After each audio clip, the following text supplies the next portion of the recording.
In this video, It All Balances Out Part 2, I'd like to say something of what I think our culture, our world, stands to gain out of changing the gender belief system away from feminism's male power, female victimization paradigm and toward a balanced gender paradigm.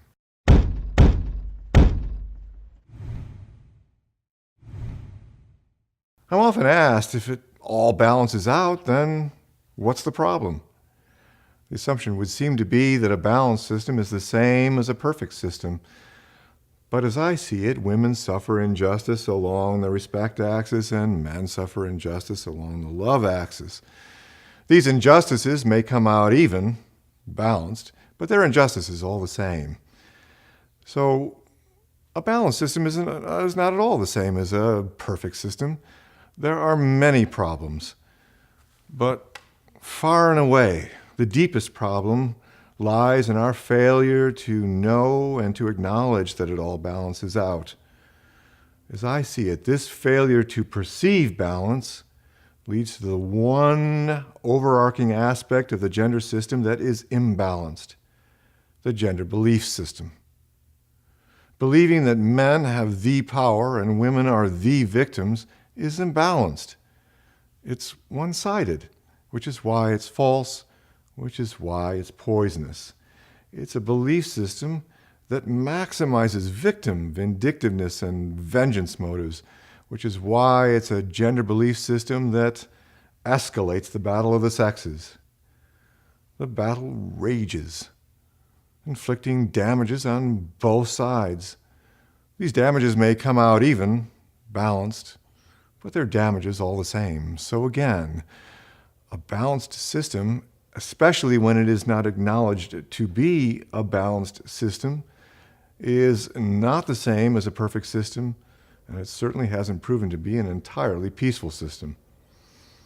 Understanding that it all balances out leaves much to be passionate about with regard to gender issues and gender politics.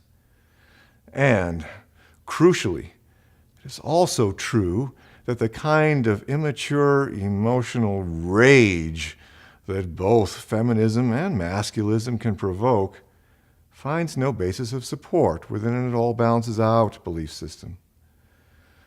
On what legitimate basis will we resent our opposite sex for the various powers, privileges, and exemptions it enjoys when we know our own sex enjoys powers, privileges, and exemptions in equal measure?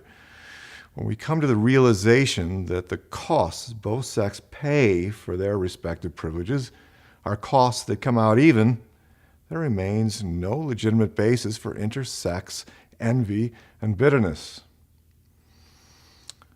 But to perceive this balance that I speak of, we must come to an understanding of the politicized perspectives of both women and men.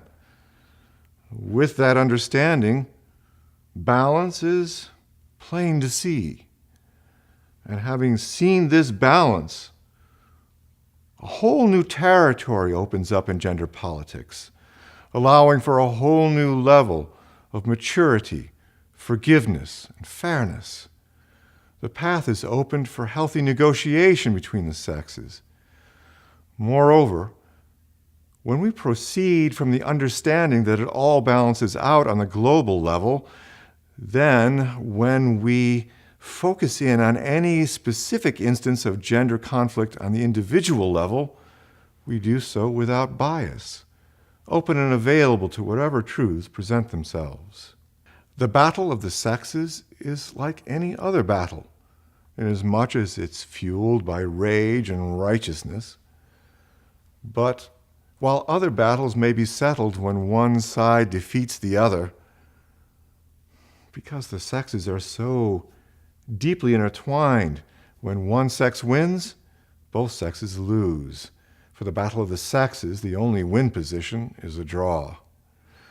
The battle will only de-escalate when the warring factions become willing to accept a balanced perspective. We give up rancor and resentment when we admit that what they did to us is balanced by what we did to them. Moreover, we give up foolish blaming and take on accountability when we agree that, well, as is true of each of us as individuals, man and woman are really each their own worst enemies, primarily responsible for creating their own predicaments. And finally, it's important to understand that while these predicaments of woman and man are different, they're equivalent. The two ends of the balance beam need not be identical to weigh the same.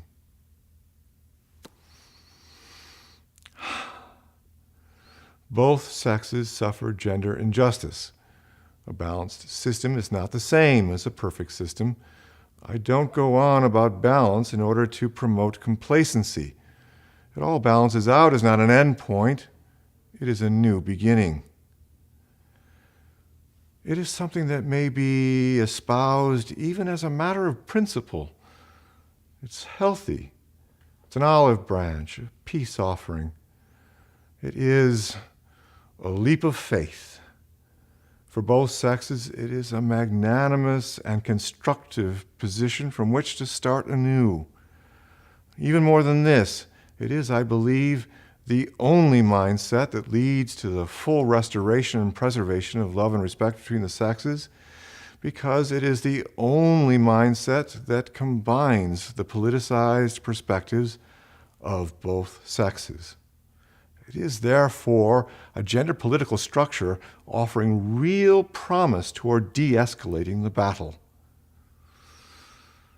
So, the future ceasefire and the battle of the sexes in favor of a new cooperative era of peace, love, and understanding between the sexes is the reward, and it's attainable, but not without extending ourselves. To reach a perception of balance, we must accept these truths, these unpleasant truths, these truths that cause us to squirm in our seats, the truths that are rejected, the truths that are missing, the truths of female power and the truths of male victimization, the truths that go on the other end of the balance beam. This balance is plain to see, but only to those who've come to an understanding of both perspectives, female and male.